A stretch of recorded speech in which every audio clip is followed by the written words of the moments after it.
नमस्कार, मैं आस्था पांडे और आप देख रहे हैं सी न्यूज़ भारत। और रुक करेंगे मध्य प्रदेश छत्तीसगढ़ बुलेटिन की ओर। मध्य प्रदेश छत्तीसगढ़ बुलेटिन में बात होगी दमोह की, जहां गोपनीय जानकारी लीक मामले में हुई बड़ी कार्रवाई। आगे बात करेंगे कवर्धा की, जहां भीषण सड़क हादसे में पति पत्नी की हुई दर्दनाक मौत। ऐसी तमाम खबरों पर विस्तार से करेंगे चर्चा। खबर दमोह से है, जहां जिले में प्रशासनिक गोपनीयता भंग करने और सूचना लीक करने के गंभीर मामले में कलेक्टर कार्यालय ने सख्त कार्रवाई की है। मामला तब सामने आया जब जिला कलेक्टर प्रताप नारायण यादव के चैम्बर से जुड़ी गोपनीय जानकारी और निरीक्षण से संबंधित विवरण पहले ही संबंधित अधिकारियों तक पहुंच गए। जांच में ये आशंका जताई गई कि कलेक्टर की फोन कॉल्स और प्रशासनिक गतिविधियों पर नजर रखी जा रही थी तथा गोपनीय सूचनाएं बाहर भेजी जा रही थी। इस पर कलेक्टर ने स्वयं जाँच करवाई, जिसमें गंभीर अनियमितताओं की पुष्टि हुई। प्रशासन ने स्पष्ट किया है कि पारदर्शिता और दक्षता के साथ किसी भी प्रकार का समझौता बर्दाश्त नहीं किया जाएगा। आकस्मिक निरीक्षण की सूचना लीक होने के बाद तत्काल जांच शुरू की गई और संबंधित कर्मचारियों पर कार्रवाई भी की गई। इस मामले में सहायक ग्रेड 3 कर्मचारी को निलंबित कर दिया गया है, जबकि 2 अन्य कर्मचारियों को मूल विभाग में भेजने के आदेश जारी किए गए हैं। साथ ही संदिग्ध टेलीफोन उपकरणों को सील कर दिया गया है। प्रशासन ने पूरे प्रकरण की विस्तृत जांच संबंधित एजेंसियों को सौंप दी है, ताकि इस लीक के पीछे की पूरी सच्चाई सामने लाई जा सके। द्वारा आकस्मिक निरीक्षण की प्लानिंग की जा रही थी और अधिकारी यहाँ बैठे हुए थे, उनसे चर्चा कर रहे थे। इसी बीच हमें कहीं से फ़ोन आया कि सर आप आज यहाँ आने वाले हैं। तो हमें संदेह व्यक्त हुआ कि भाई अभी कोई बाहर गया नहीं है, किसी को बताया नहीं कि हमारी क्या प्लानिंग है और इनको कैसे पता चलेगा कि साहब यहाँ आने वाले हैं। तो हमें संदेह हुआ। इसी संदेह को दृष्टिगत रखते हुए हमने तत्काल यहाँ फ़ोन देखा, यहाँ ठीक था। आगे बढ़े, कोर्ट में गए, कोर्ट में भी ठीक था। आगे गए और जहाँ जहाँ इसका कनेक्शन है सब जगह देखा। फिर पीए कक्ष में गए और हम उस मोबाइल को यहाँ पे न्यूज़ चला करके तेज़ आवाज़ में करके गए, ताकि कि पता चले कि इसकी आवाज़ आखिर आ कहाँ रही है। जब वहाँ हमने फ़ोन उठाया, वहाँ देखा तो पूरी जो यहाँ न्यूज़ चल रही थी, फ़ोन यहाँ बंद था, कोई यूज नहीं हो रहा था, इसके बावजूद भी पूरी आवाज़ वहाँ क्लियर सुनाई दे रही थी। तब हमने तत्काल जो उस सीट पर बैठते थे उनको सचिन खरे को तत्काल निलंबित किया और साथ ही जो कर्मचारी लंबे समय से यहाँ पदस्थ थे उनको तत्काल यहाँ से बाहर करके मूल विभाग को भेज दिया है और जो टेलीफोन थे दोनों को सील करा दिया गया है। अब इसको जांच के लिए अपन संबंधित एजेंसी को भेजेंगे और इसमें जो आएगा उसके आधार पर आगे कार्रवाई की जाएगी। क्या बात? दमोह से सी न्यूज़ संवाददाता संतोष की रिपोर्ट।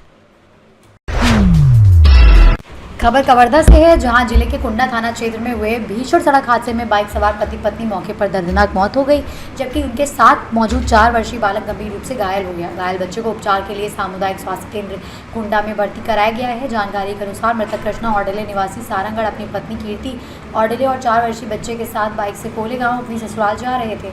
इसी दौरान सामने से आ रहे ट्रक को क्रॉस करते समय बाइक सड़क किनारे गीली मिट्टी में फिसल गई और अनियंत्रित होकर ट्रक में पिछले पहिए के नीचे जा घुसी।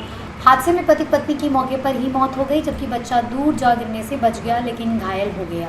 घटना के बाद ट्रक चालक वाहन छोड़कर फरार हो गया, जिसकी तलाश पुलिस कर रही है। हादसे के बाद इलाके में आक्रोश फैल गया और ग्रामीणों ने सड़क जाम कर दिया। ग्रामीणों का आरोप है कि सड़क निर्माण कार्य में ठेकेदार की लापरवाही के कारण ये हादसा हुआ है। ग्रामीणों ने मौके पर ठेकेदार को बुलाने की मांग करते हुए चक्का जाम रखा। सूचना पर पुलिस और प्रशासनिक अधिकारी मौके पर पहुंचे और लोगों को समझाने का प्रयास किया, लेकिन ग्रामीण अपनी मांगों पर अड़े हुए हैं। कवर्धा से सी न्यूज़ संवाददाता दीपेश जांगड़े की रिपोर्ट।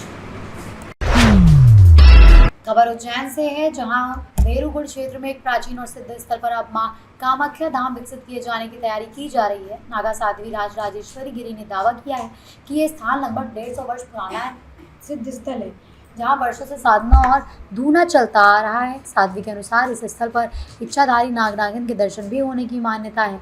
यहाँ मां कामाख्या और मां काली की स्थापना कर भव्य मंदिर निर्माण की योजना है।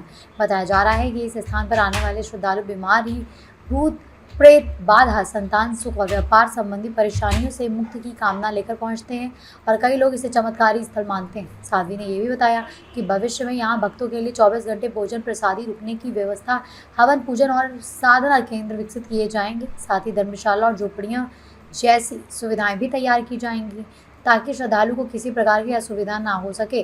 फिलहाल ये स्थल श्रद्धालुओं के बीच चर्चा और आस्था का केंद्र बना हुआ है। आपका सबसे पहले मैं राजराजेश्वरी गिरी पंचदश नाम आवाहन अखाड़े से नागर संत। यह कौन सी जगह है?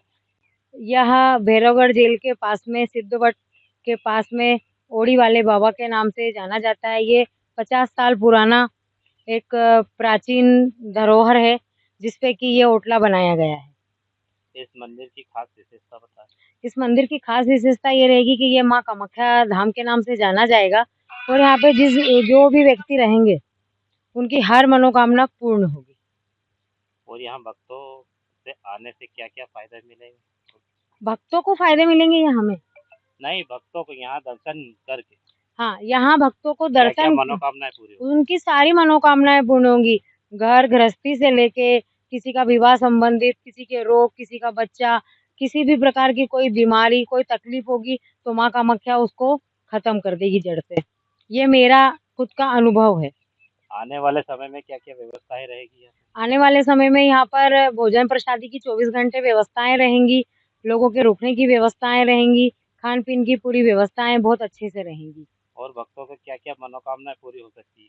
और यह विशेष करके कब बैठक होती है या कब? विशेष करके तो अभी तो हम यहाँ पे शुरुआत कर रहे हैं और जब हम यहाँ पे पूरी तरह से स्थापित हो जाएंगे, प्राण प्रतिष्ठा कर देंगे सितंबर अक्टूबर में माता जी की, उसके बाद में पर डे यहाँ पर एक टाइम पर्टिकुलर बना दिया जाएगा कि इस समय से इस समय तक आपको बात करी जाएगी भक्त लोगों से। यहाँ कब से शुरुआत होगी लगातार साधना का?